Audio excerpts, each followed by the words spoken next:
ڈیرہ اسماعیل خان خیبر پختونخوا کا 5واں بڑا شہر ہے۔ پشاور سے 300 کلومیٹر جنوب میں واقع اس شہر کی جدید بنیاد سہراب خان کے بیٹے اسماعیل خان نے 15ویں صدی میں رکھی اور یہ شہر انہی کے نام سے منسوب ہے۔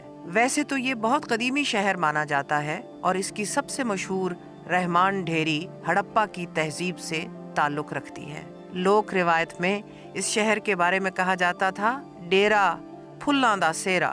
اس شہر میں سب سے زیادہ بولی جانے والی زبان سرائکی ہے۔ یہاں کے لوگوں کا ذریعہ معاش زراعت ہے۔ یہاں کے کھجور، مالٹے اور تربوز نہ صرف ملک بھر میں ترسیل کیے جاتے ہیں بلکہ بیرون ملک بھی ایکسپورٹ ہوتے ہیں۔ اس شہر کی سیاست میں ہمیشہ سے جمعیت علماء اسلام کا غلبہ رہا ہے۔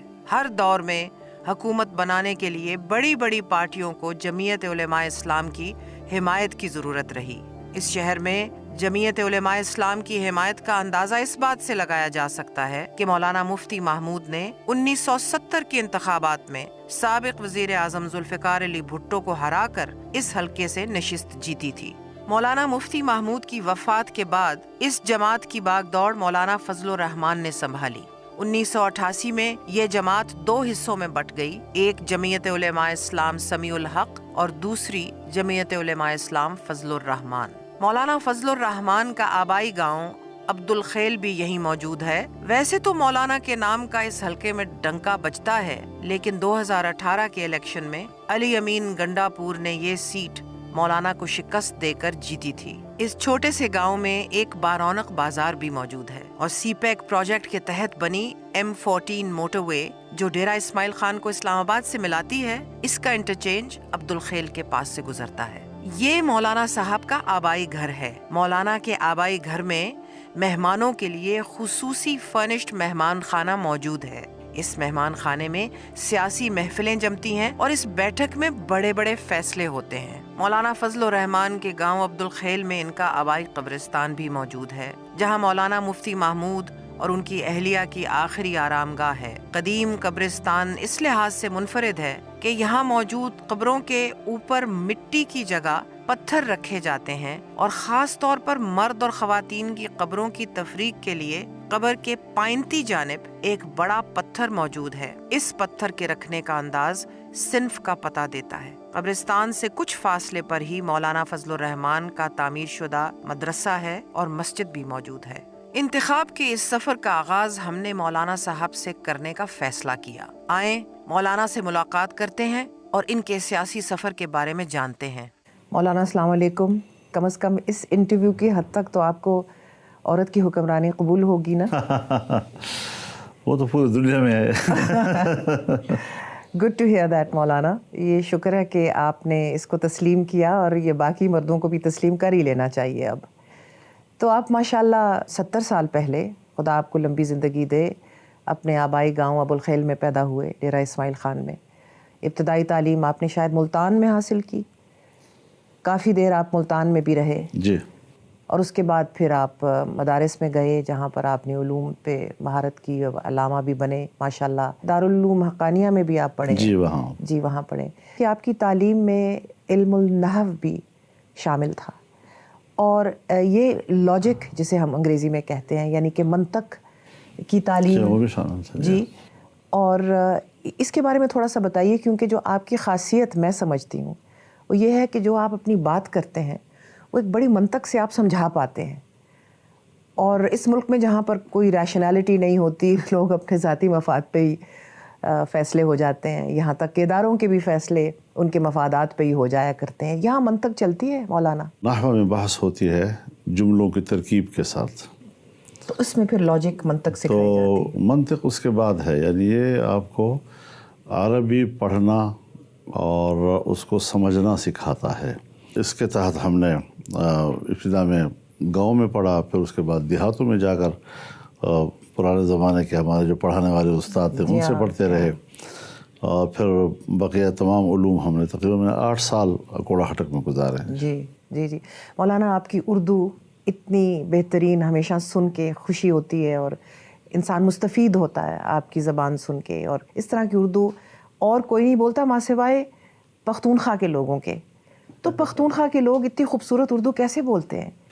کچھ تو ہمارے جو لوگ ہیں پشتونخوا کے ہوں، چاہے وہ بلوچ ہوں، چاہے وہ سندھی ہوں، پنجابی بھی، تو یہ اپنی جو زبان ہے ان کی مادری زبان یا ان کی قومی زبان وہ آپس میں بولتے ہیں، لیکن رابطے کی زبان بہرحال چونکہ اردو ہے ہمارے پاکستان میں، اور چونکہ میں زیادہ تر ملتان میں رہا ہوں تو پھر میرے گھر کا ماحول سیاسی، ان کے گفتگو میں سیاست، ان کے الفاظ، ان کے جملے، اور پھر میں جب 27 سال کا تھا جب میرے والد صاحب رحمہ اللہ کا انتقال ہوا، تو اب میں 70 سال سے اوپر جا چکا ہوں، تو اس پورے دوران میں بہت سی چیزیں ہمیں حاصل ہوتی ہیں، کوئی منطق وغیرہ سے نہیں، تجربات سے جو گزرتی ہے آپ کے اوپر، ہم ایک غلط لفظ بول لیتے ہیں، وہ ہمارے لیے وبال بن جاتا ہے میڈیا میں، تو ہمیں پتہ چلتا ہے کہ یہ لفظ یہاں فٹ نہیں ہو رہا، مجھے کوئی اور لفظ یہاں پر فٹ کرنا ہے۔ جی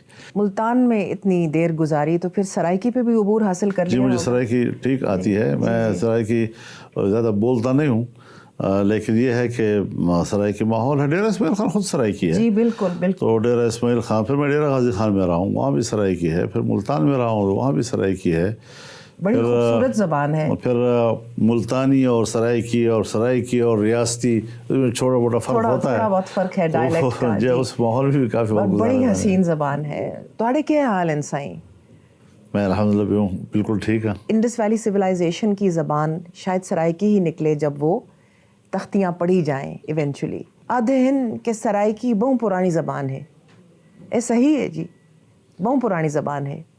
یہ کوئی شک نہیں، سرائکی یقیناً بہت پرانی زبان ہے، لیکن سرائکی دے پیرل انڈس کلچر ہے ساڈا جی، اندر ہند کو تے سرائکی جی ہاں، یہ دوہاں دا اپنے اپنا میدان ہے۔ اے دریا دی زبان ہے بس جڑی ہند کو تو شروع ہزارہ ایبٹ آباد تے تسا آمن جو اٹک تک یہ سارے ہند کو ہے۔ جی ہاں، تے جڑے ویلے اساں میاں والی داخل تھیندے ہیں، بھکرج داخل تھیندے ہیں، ان دے بعد ڈیرہ اسماعیل خان، اگوں تے ڈیرہ غازی خان، ملتان، یہ بس سرائکی بن ویندے جی۔ جڑے ویلے اساں اگوں تے ویندے ہیں بہاولپور، رحیم یار خان، یہ بس ریاستی زبان ہوندی، پرانی ریاستی زبان۔ تاریخ دان آدھن دریائے سندھ دی تہذیب دیاں تختیاں پڑھیاں جاون گیاں، ادوں سرائکی زبان تھی وے گی۔ میرے خیال میں میری سرائکی آپ کی سرائکی سے اچھی ہے۔ کوشش تو کر سکتے ہیں، کہنا ہے یہ تاریخ دانوں کا اور آرکیالوجسٹ کا۔ اس میں کوئی شک نہیں، اس میں بہت قدیم زبانیں ہیں، ہمارے اس خطے کی قدیم زبانیں ہیں۔ ایک دفعہ میرے شوہر نجم سیٹھی اور میں ہندوستان گئے، وہاں پر ہمیں ایک نہایت خوبرو خاتون ملی جو دلی میں رہتی تھیں اور اونچی لمبی گوری چٹی تھیں، اور ان کو میں دیکھ رہی تھی اور میں نے سوچا کہ یہ تو ہمارے علاقے سے ان کا تعلق ہوگا، ان کی پشتوں کا۔ تو میں نے ان سے پوچھا تو کہنے لگیں کہ میرے بڑے ڈیرہ اسماعیل خان سے ہجرت کر کے تقسیم کے دوران یہاں ہندوستان میں آ کے مقیم ہوئے۔ تو میں نے کہا کہ اور اس کے بارے میں اور تمہیں کچھ یاد ہے، پتہ ہے؟ تو کہنے لگیں کہ مجھے میری دادی نے پالا اور میں سب سے چھوٹے بیٹے کی اولاد تھی، تو میری دادی اور دادا بہت بوڑھے ہو چکے تھے تب تک، اور دو باتیں وہ آپس میں کرتے تھے، تو آپ کو اگر معلوم ہو کہ وہ کیا کہتے تھے، میرے دماغ میں وہ گھومتی ہیں، وہ الفاظ گھومتے ہیں، لیکن مجھے ان کا مطلب نہیں معلوم۔ تو میں نے کہا کیا کہتے تھے؟ تو کہتی ہیں کہ دادا دادی کو کہتے تھے بار بار کیتی سی۔ تو میں نے کہا کیتی سی نہیں، وہ پوچھتے ہوں گے کی تھی سی، یعنی کہ کیا ہوگا۔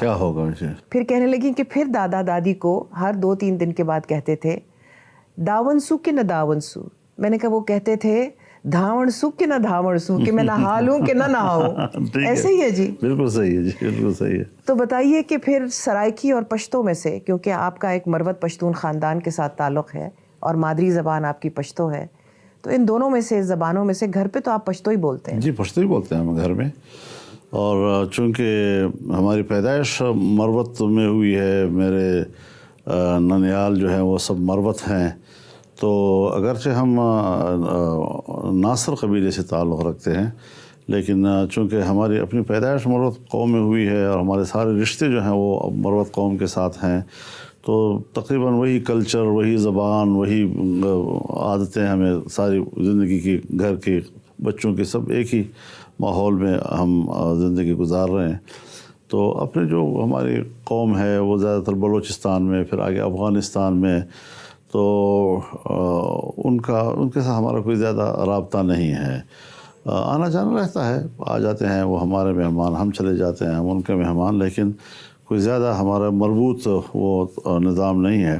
الا یہ کہ کچھ لوگ ان قبیلوں کے جو ہمارے وہ ڈیرہ اسماعیل خان میں آباد ہیں، جی، تو جو ڈیرہ اسماعیل خان میں آباد ہیں ان کے ساتھ تو روزانہ کا ملنا جلنا ہوتا ہے. جب بھی ہم جاتے ہیں ان کے لوگ آ جاتے ہیں، ہم ان کو ملنے چلے جاتے ہیں، ہم شادی میں شریک ہوتے ہیں. لیکن زیادہ تر ہمارا تعلق جو ہے یہیں اپنے مروت قبیلے کے ساتھ ہی ہے. جی. آپ کے مرحوم والد مرحوم و معروف مولانا مفتی محمود صاحب، مجھے یاد ہے بچپن میں جب ہم اپنے بڑوں کے ساتھ ان کے مہمانوں کو ملا کرتے تھے، تو میری خالہ تھیں بیگم کشور عابد حسین، ان کے ہاں مولانا کو میں نے دیکھا. میں نے خان عبدالولی خان کو بھی وہاں ہماری ملاقات ہوئی، بی بی نسیم ولی سے بھی وہاں ملاقات ہوئی، شیرباز بازاری صاحب سے بھی وہاں پر ملاقات ہوئی. یہ 1977 کی میں بات کر رہی ہوں جب 9 ستارے پی این اے بنے تھے. مولانا آپ کے والد مفتی محمود صاحب نہایت سادہ میں نے ان کو پایا، لیکن بالکل اس سارے اجتماع کا حصہ تھے اور بڑا متحرک حصہ تھے. جب ان کا انتقال ہوا تو آپ 27 سال کے تھے اور آپ نے JUI جمعیت علماء اسلام کی لیڈرشپ سنبھالی اس وقت. تو اس وقت آپ نے کیا محسوس کیا کہ کیا ورثہ آپ کو ملا؟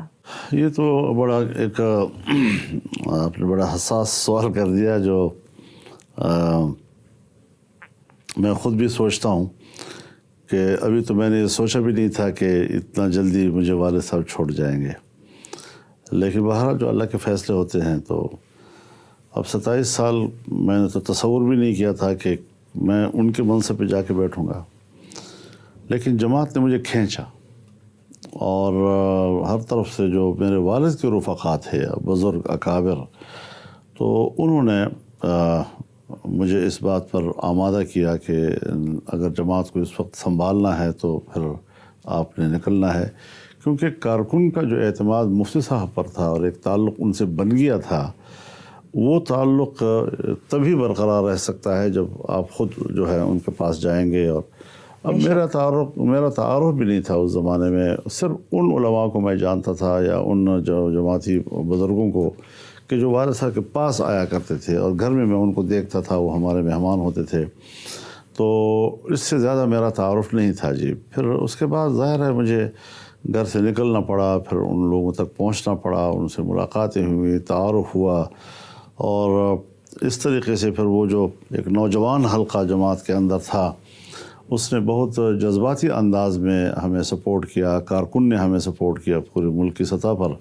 اور آج 42-43 سال اسی وادی خاردار میں جی ہاں، ہم سب بھی وادی خاردار میں بھٹک رہے ہیں. مولانا آپ اکیلے نہیں ہیں، ہم بھی شامل ہیں، اسی سفر کا حصہ ہیں ہم لوگ سارے. لیکن جس چیز کا مجھے تعجب ہوتا ہے وہ یہ کہ آپ لوگوں کی ماشاءاللہ ایک مذہبی جماعت ہے، لیکن مولانا مفتی محمود نے بھی، آپ نے بھی جب بھی الحاق کیا تو آپ نے سیکولر جماعتوں کے ساتھ، لیفٹ کی جماعتوں کے ساتھ، سینٹرسٹ جماعتوں کے ساتھ الحاق کیا، نہ کہ آپ جماعت اسلامی کے ساتھ الحاق کریں یا باقی مذہبی جماعتوں کے ساتھ. تو کہ مولانا مفتی محمود نے بھی اس زمانے میں جب بھٹو صاحب کا دور تھا تو چیف منسٹر خیبر پختونخوا، اس وقت فرنٹیئر کہتے تھے، وہ بنے. اور ان کے جو الائنس پارٹنرز تھے اس وقت وہ نیشنل عوام پارٹی تھے اور قوم پرست جماعتیں بھی تھیں، اور ان کا اتنا ہی حصہ تھا اس جدوجہد میں جتنا باقیوں کا تھا.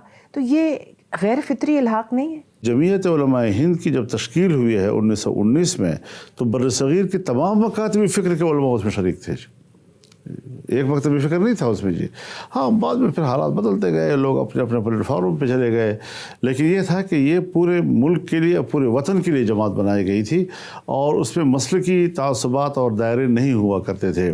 لیکن اب ظاہر ہے جی کہ حالات بدلتے ہیں، اور ان حالات میں بھی جب ہماری سیاست کو ہمارے اکابر نے زندہ رکھا اور اس کو تسلسل دیا، تو اس میں یہ چیز تھی کہ سیاسی طور پر میرے قریب کون ہے.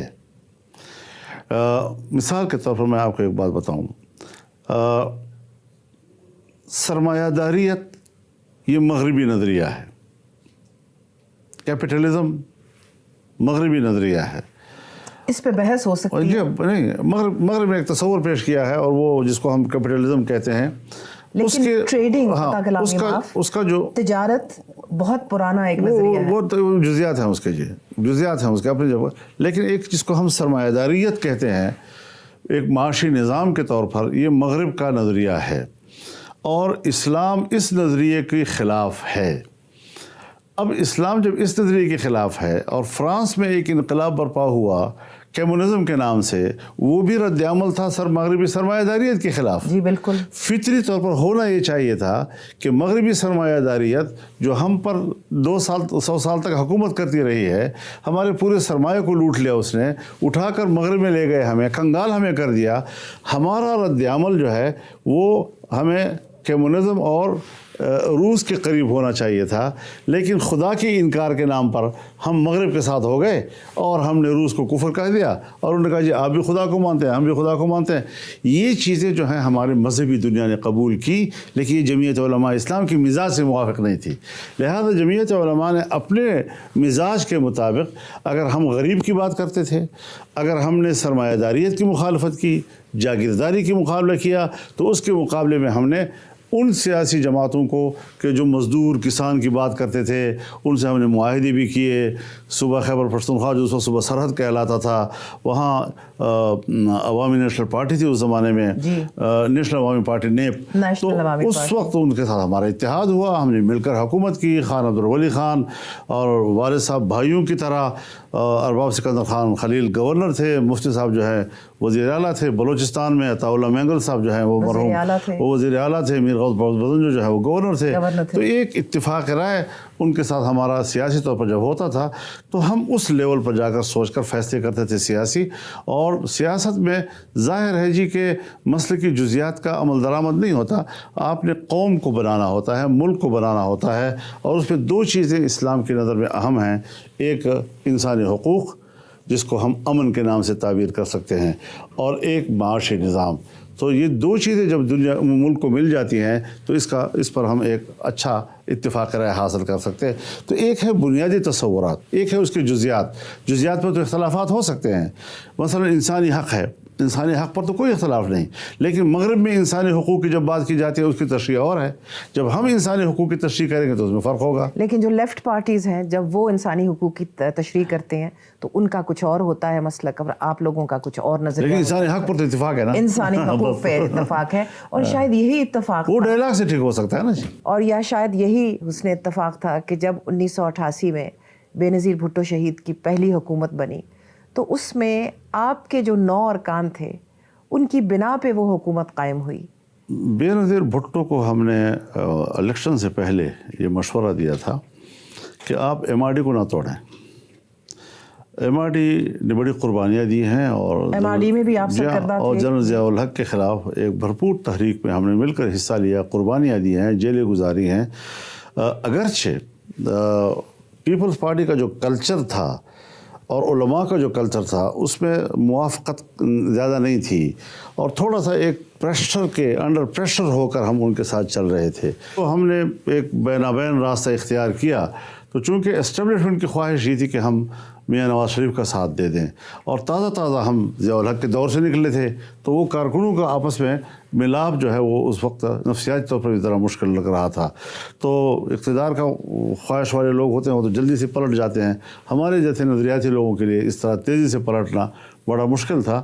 اور پھر وقت کے ساتھ ساتھ ہم مل کر پارلیمنٹ میں رہے, تعلقات بنتے رہے, وہ جو اجنبیت تھی وہ ختم ہوتی رہی, ایک دوسرے کے خیالات کو ہم سمجھتے رہے. عدم اعتماد میں آپ نے اپوزیشن کا ساتھ دیا تھا, لیکن اس وقت بھی عدم اعتماد میں ہر چند کے ہم شامل تھے اور بڑے ڈٹ کر شامل تھے.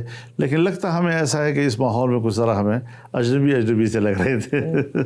جی, کیونکہ وہ پھر عدم اعتماد ان کے خلاف کامیاب تو نہیں ہو سکی جائے. لیکن پھر آپ کا ان کے ساتھ ایک تعلق بنا, ایک آپ نے ان کو اسمبلی میں, میرا خیال ہے کہ اس میں آپ کو ذرا تھوڑی سی تفصیل بتا دوں. وقت بہت گزر گیا ہے, ایک زمانہ نکل گیا ہے.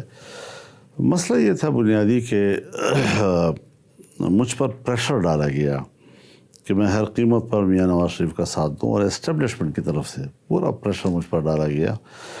ہمارے ملک سے باہر کے کچھ دوست بھی یہاں آئے اور انہوں نے بھی مجھے بڑا ہر لحاظ سے کوشش کی کہ میں ادھر، لیکن ہم نے ان کی بات نہیں مانی. پھر جب ہم نے ان کی بات نہیں مانی تو انہوں نے بس ان کو ہمیں اپنا دشمن سمجھ لیا. اور پھر 1990 کا جو الیکشن ہوا تو انہوں نے ہمیں اسمبلی سے بار رکھا جی. تو پھر اس کے بعد میرے خلاف ایک مہم جوئی کی اسٹیبلشمنٹ نے، اور انتہائی گھٹیا قسم کے جھوٹے الزامات وہ میرے اوپر لگا کر میڈیا کو دیتے تھے، اور میڈیا میں میرے خلاف ایک کمپین شروع ہو گئی. جی ہاں بالکل، بد اخلاقی کی حد تک اخبارات بد اخلاقی کی حد تک جو آج تک چلتی ہے. جی ہاں. تو اس زمانے میں کہا لیکن ہمیں اپنا اپنے آپ کو معلوم تھا پرمٹس وغیرہ کی بات سب سے شروع ہوئی نا. جی ہاں. تو ایک جھوٹی قسم کی ایسی پروپیگنڈے جس کا نہ سر ہے نہ پاؤں ہے، ایسی چیزیں میرے ساتھ وابستہ کی گئی کہ جس کا روئے زمین پر وجود بھی نہیں تھا جی. تو وہ ہم نے برداشت کیے، ہم چلے اس حالات میں، اور ہم نے کوئی پرواہ نہیں کی. ان کو ہم نے اپنے اوپر اثر انداز نہیں ہونے دیا، اور جس کے نتیجے میں آج ہم ایک بہتر سیاست کر رہے ہیں. بالآخر تمام قوتوں کو یہ ادراک کرنا پڑا کہ یہ کیا مطلب کہ ایک حکومت کرے گا اور دوسرا اسٹیبلشمنٹ کے لیے استعمال ہوگا. پھر اس کو حکومت ملے گی، پھر وہ پہلے والا جو ہے وہ اسٹیبلشمنٹ کے لیے استعمال ہوگا اور اس کے خلاف. تو ان کو پھر باقاعدہ ایک میثاق جمہوریت کرنا پڑا. چھوٹا سا وقفہ لیتے، stay with us. Welcome back. کیا یہ درست ہے کہ آپ کا جو ایک موقف ہے وہ تو یہ ہے کہ ہمارے ساتھ اسٹیبلشمنٹ اچھا سلوک نہیں برتتی اور ہمیں ڈسکریج کیا جاتا ہے، دوسری طرف آپ حقیقت مندانہ ایک سوچ کے بھی حامل ہیں اور اس طریقے سے آپ ان کے ساتھ ڈیل بھی کرتے رہتے ہیں، تو یہ آپ کی سروائیول کا راز ہے؟ میں یہاں تک پہنچ تو جاؤں نا. دیکھیے، بٹوارا ہو گیا، پاکستان ہمارا گھر بن گیا.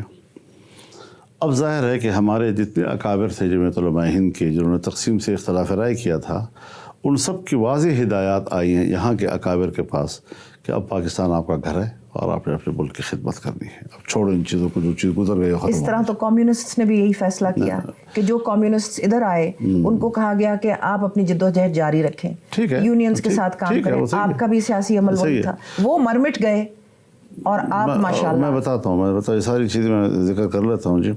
دیکھیے 1951-52 تک تو ہمارے تینوں مسلح افواج کے سربراہان بھی انگریز رہے، ہمارے گورنرز بھی انگریز رہے، ہمارے چیف منسٹرز بھی انگریز رہے. تو 51-52 کے بعد یہ آخر ریٹائرڈ ہو گئے اور چلے گئے. لیکن جس جمہوریت کے تصور کے ساتھ پاکستان بنا تھا وہ پورا نہ ہوا، اور بانی پاکستان کا جو تصور تھا اس حوالے سے وہ تو خود گورنر جنرل بنے تھے مولانا، وہ پرائم منسٹر نہ بنے. جواہر لال نہرو پرائم منسٹر بنے، محمد علی جناح صاحب تو گورنر جنرل بنے پہلے دن. پھر انہوں نے ڈاکٹر خان صاحب کی منسٹری، ایوب کھوڑو کی منسٹری، ان دونوں کا انہوں نے تختہ کیا. تو پھر جمہوریت کہاں گئی؟ یہ ساری چیزیں میں عرض کر رہا ہوں نا کہ ملک جمہوری اصولوں پہ چلا نہیں ابتدا سے، اس کی بنیاد نہیں پڑ سکی. اور کیوں نہیں پڑ سکی؟